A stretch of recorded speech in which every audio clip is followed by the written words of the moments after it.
Bienvenue sur Café Golgotha. Merci d'être là avec nous. Nous sommes très heureux de partager avec vous ce moment où nous parlons de ce qui compte réellement. Si vous n'êtes pas encore abonné, nous vous prions de le faire. Rejoignez-nous afin de faire grandir ensemble cette armée de porteurs de la bonne nouvelle de notre Seigneur Jésus-Christ. Bienvenue à bord.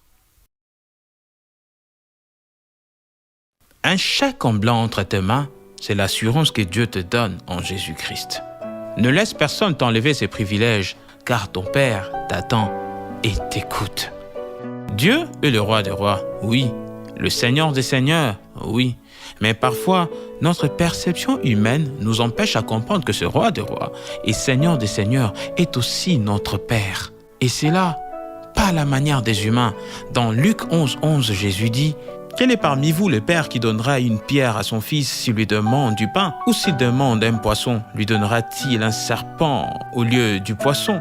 Certains pensent même que Dieu les a mis sur une liste noire au point d'engager d'autres personnes à prier à leur place. Pourtant, il est notre Père à nous tous à partir du moment où nous acceptons Jésus-Christ comme Seigneur et Sauveur personnel de nos vies. Oui, Dieu a donné des dons à ses enfants pour l'édification de l'Église. Mais il n'est pas contre certains de ses enfants au point de ne pas les exaucer. Mais le vrai problème, c'est d'être en ordre avec lui. Ainsi, j'aimerais parler à un cœur. Imagine une famille où un enfant n'arrive pas à parler à son père directement et passe par ses frères afin de faire entendre sa voix à son père. Imaginez, vous êtes parents et que l'un de vos enfants n'arrive pas à vous adresser la parole directement et passe par ses frères. Non, ça c'est pas une relation normale. Personne n'est sur la liste noire de Dieu parmi ses enfants.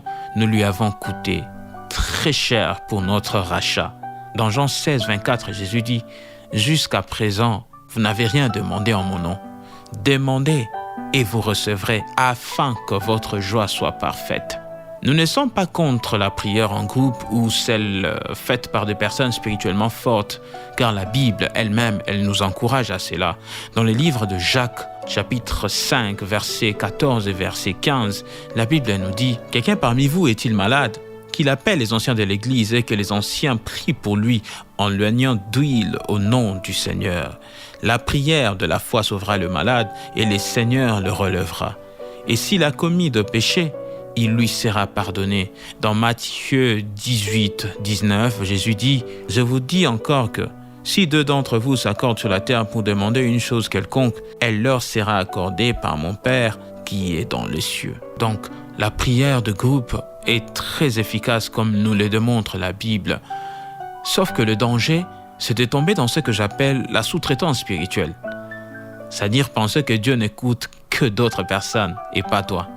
Non, le rideau du temple a déjà été déchiré et la voie est désormais libre à tous les enfants de Dieu, à tous ceux qui s'identifient en Jésus-Christ, d'accéder directement au Père. Une spécialité précieuse nous a été confiée par le nom de Jésus, que nous appelons le chèque en blanc. Il est connecté à un compte inépuisable de ressources divines, capable de pourvoir à tous nos besoins. Il accorde la victoire sur le péché et sur toute la puissance de l'ennemi. Il donne la santé et guérit les malades. Pierre en a expérimenté dans Actes 3, 6. Pendant que le paralytique lui demandait l'aumône, Pierre lui dit: Messieurs, je n'ai ni argent, ni or, mais ce que j'ai, je te le donne. Au nom de Jésus, lève-toi et marche. À l'instant même, l'homme a été guéri. Et plus encore, ce nom puissant est capable de ressusciter même les morts. Enfant de Dieu, ton Père t'attend dans les secrets de la prière. Ose t'approcher de lui, car en Jésus-Christ, le ciel est déjà ouvert pour toi. Souvenez-vous, Jésus n'a pas signé un chèque en bois, mais il a signé un chèque en blanc pour votre vie. Recevez-les et marchez dans la grâce. À très bientôt sur Café Golgotha. Restez forts dans la foi en Jésus-Christ et que Dieu vous bénisse. Merci d'avoir suivi. Pour tout sujet de prière ou si vous souhaitez nous soutenir dans cette œuvre, n'hésitez pas à nous écrire via la messagerie de nos réseaux sociaux ou par email à cafégolgotha25@gmail.com. C'est toujours une joie de vous lire et de collaborer avec vous pour l'avancement du royaume. Que Dieu vous bénisse.